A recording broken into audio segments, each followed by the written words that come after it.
حسن جان په دې خاوره باندې ووژلی شو، بشیر بلور غوندې پښتون په دې خاوره باندې ووژلی شو، نو د دې قام څنور د فریاد دپاره څه نه دي پاتې، د دې قام څنور حجت ختم شوی دی چې موږ دې خاموشه شو، موږ دې چوپ شو، یا موږ صرف د دې ته انتظار کوو چې مړه پلانې به ووژلی شي، جنازې له بلال شو. عزیزانو دا یاد ساتئ، قامونه څوړ ټوک نه وژني. 4 کروړه وتلکه پښتانه په پښتونخوا کې دي، 50 لکه پښتانه په جنوبي پښتونخوا کې دي، 3 کروړه پښتانه په لوی افغانستان کې دي. قامونه ټول څوک نه وژني، د سر سړی د پکې وژني، د کار سړی د پکې په نښه کوي، د خبرې سړی په دې قام کې پرېښودل نه غواړي، د قام د لښکر سړی د دې قام نه ایستل غواړي چې د قام د سر سړي ختم کړو. اراده او عزایم دا دي چې داسې سړی په دې قام کې پاتې نه شي. په مفتي منیر شاکر صاحب خو لکونو پښتانه راغونډېدل، خو چې 100 پښتانه په چا راغونډېږي نو هغه هم په دې خاوره باندې نه پرېږدي. عزیزانو موږ دا غږ کوو د دې مفتي منیر شاکر صاحب په جنازه باندې چې که موږ تاسو غواړو چې امن دې راشي په دې خاوره باندې، ژوند دې راشي په دې خاوره باندې، سوکالي او پرمختګ دې راشي په دې خاوره، نو عزیزانو یو بل ته به دا زړونه پراخول غواړي.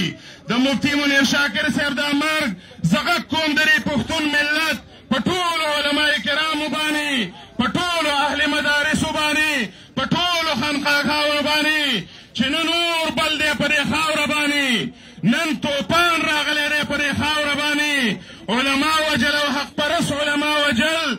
د مفتي منیر شاکر جګړه ذاتي نه وه، مفتي منیر شاکر د ځان دپاره نه و لګې، که د ځان دپاره لګې وې نو په ډېره دنیا کې به بیک بیلنسونه وې.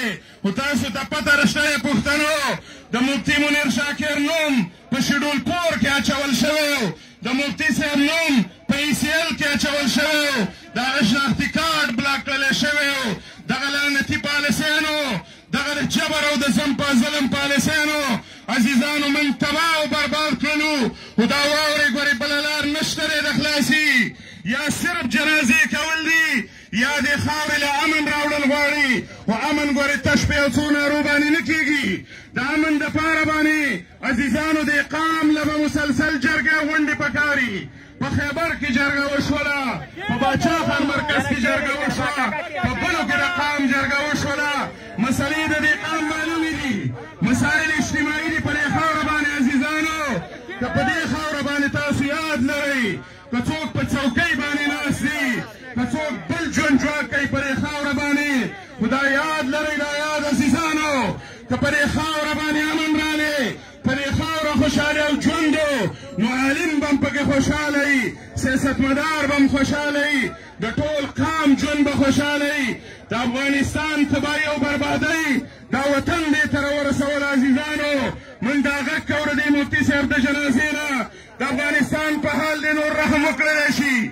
د افغانستان په ګاونډ کې 5 نور هېوادونه دي، ترکمنستان، ازبکستان، تاجکستان، چین او ایران. په هغه ریاستونو کې په ټاخۍ نه خلاصېږي، په هغه ریاستونو کې علما نه وژل کېږي، سیاستمدار مشران نه وژل کېږي. دا جرم، دا غوبل صرف د پښتنو د بلوچو په خاوره باندې جوړ دی. موږ په کروڑونو پښتانه عزیزانو دا یاد لرئ، دا یاد د قام شناخت اخیستلی شوی دی. وایي په دنیا کې اوس په بل څه نوم یادېږم، داسې ښکاري راته نه وایي افغان څوک. او د لاهور د منارو نه چې اعلان شوی د جنګ دی، کور حجره جومات مې سوځي او مکتب مو پکې ړنګ دی. د دې قام د چرګ بدل بنده قام عزیزانو یاد ساتئ. مفتي منیر شاکر، مولانا حسن جان، بشیر بلور غوندې شهدا، دا خو ډېر ستر سر خلک دي، د ارمان لوڼي په شان خلک. خو د دې قام د چرګ قاتل هم لا پته نه دی، د دې قام د چرګ قاتل هم نه معلومه نه دی.